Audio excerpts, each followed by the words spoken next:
What's going on, guys? Welcome back to another beer review. Today we're reviewing Big Shaka, which is by Hand Brew Co. It's a double pale ale coming in at 8%. We'll talk can artwork. So it's got this kind of this woman, she's a leaf, there's a sort of what looks like a hand in her hair, and this kind of cross square pattern, a bit like a maths textbook, I suppose. It looks pretty cool.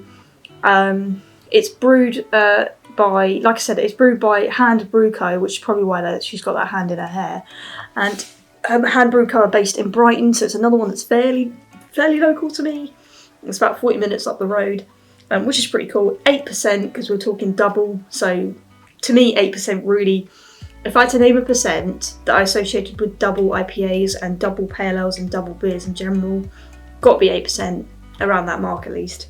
So that's always good. It is vegan friendly, and it's also in the Assured Independent British Craft Brewer sort of SIBA, got that certification, which is pretty cool. It doesn't have a lot of information on it, it just says brewed and canned in the UK by Hand Brewing Company, and it says the address in Brighton. It just says obviously just keep cold, that sort of thing. So I'm not talking hops or anything, so I don't really know what to expect. So without further ado, we might as well get it into a glass and see what we got.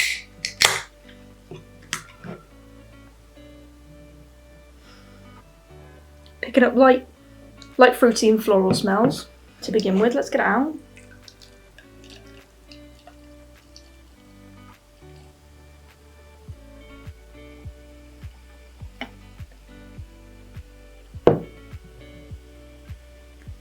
There we go, that's the whole can, guys, 440ml can. I can't do the maths, 8%, 440, 3 point, nope, can't do it. We're talking like a nice pale orange. I can see a lot of sediment in it. I wonder if you got, no, it's not an autofocus, you guys won't be able to see, but yeah, lots of sediment. Maybe I'll take a video of my glass once the review's over so you can see, but yeah, a ton of sediment in there. It's ever so slightly out of date, this can, but that's my fault. About 17 days out of date, so hopefully we're not lacking in a lot of flavour. But yeah, this nice kind of hazy orange, hazy amber, sorry, colour. But yeah, nice and hazy. Can't even see the shadow. Yeah, just about see the shadow of my hand behind it, but not making out any fingers or anything. So without further ado, let's get into sipping. Well, actually no, let's get a few more smells and then get into sipping. Almost muted, got that almost kind of chalky smell that sometimes you get with beers. Chalky's not the right word, I mean, but I can't really explain it. It's almost like a musty, so I imagine it will taste like that, which to me isn't always a bad thing, but let's get sipping now.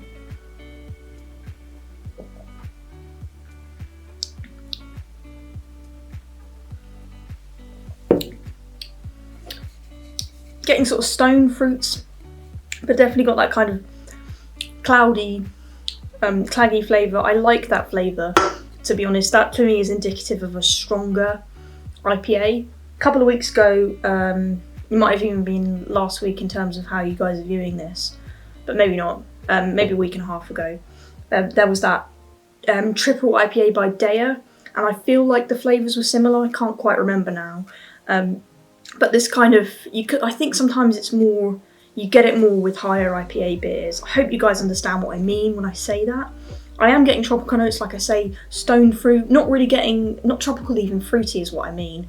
Tropical, I'm not really picking up like mango, passion fruit, guava, none of that. But I am getting sort of stone fruit, kind of peach, apricot type flavours with this one. And it kind of goes with the colour actually, funnily enough.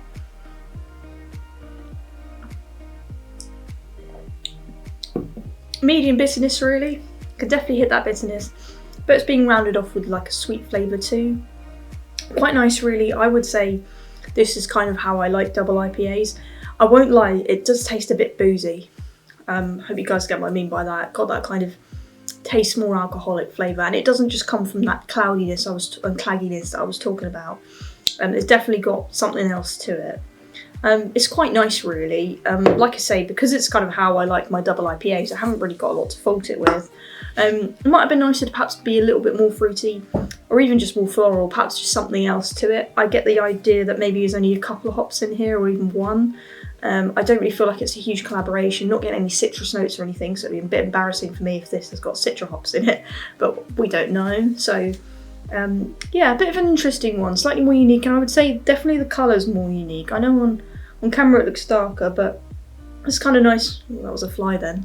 Kind of nice, like hazy orange kind of colour, which is good. I love a hazy beer, to be honest.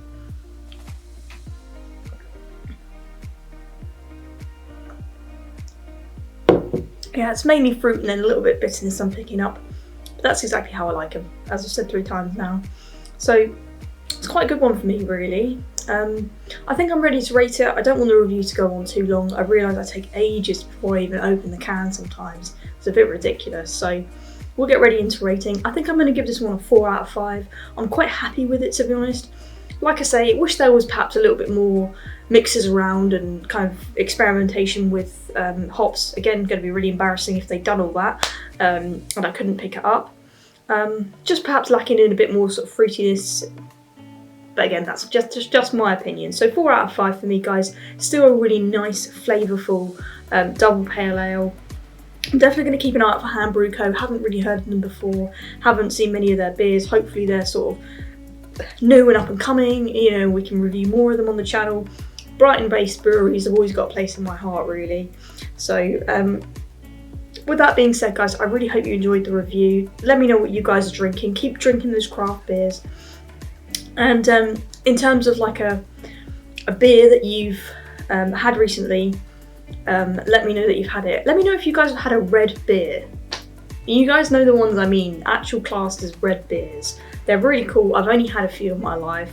I feel like they're kind of a mix between like an amber or they kind of start to be like a porter, but they're not. They're still got that kind of almost date type flavour sometimes. That being said, it's been a while since I had one, so might be chatting a bit of rubbish. But anyway, let me know if you guys have had red beer or red ale, whatever you want to call it, recently. I hope you guys enjoyed the review. As always, guys, I'll catch you in the next beer review. Peace.